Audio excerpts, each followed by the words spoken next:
Dans la poursuite du but quinquennal, la région du Sud Comoé a lancé depuis le 3 mai 2026 une caravane d'évangélisation dénommée le Sud Comoé à Jésus, où est prévue durant tout le mois de mai une journée évangélique de façon successive dans 5 différentes localités de la région, à savoir Kofikro, Bonoa, Adiaké, Aboasso et Bassam. La première étape de cette caravane s'est tenue à Kofikro le 3 mai dernier.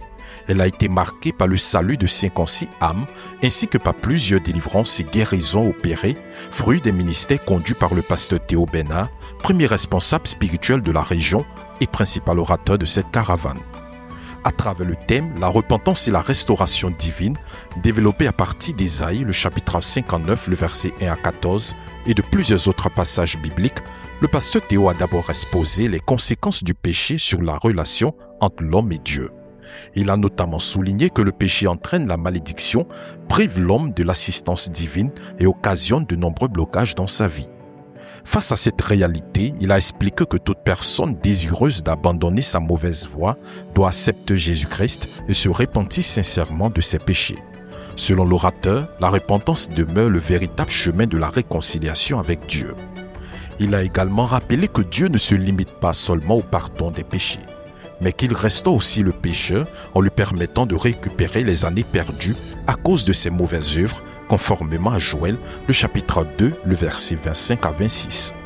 Une prédication qui a profondément touché les nombreux invités présents, parmi lesquels 56 ont choisi de renoncer à leur mauvaise vie pour donner leur vie à Jésus-Christ.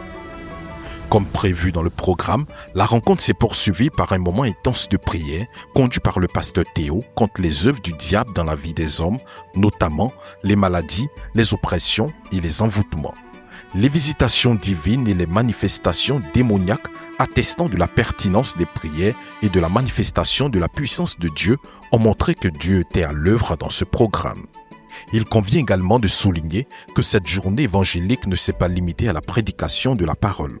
Les témoignages des frères ayant expérimenté la délivrance du péché et des maladies, ainsi que les chants exécutés par les sémeurs, ont contribué à préparer efficacement les cœurs à recevoir le message de Dieu.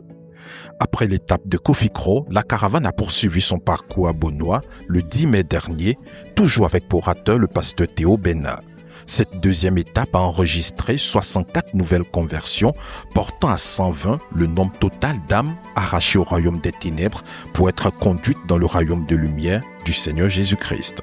La prochaine étape se tiendra à Diaké le 17 mai prochain et elle s'annonce déjà comme un nouveau rendez-vous de salut, de guérison et de délivrance où le Seigneur Jésus va encore manifester sa puissance.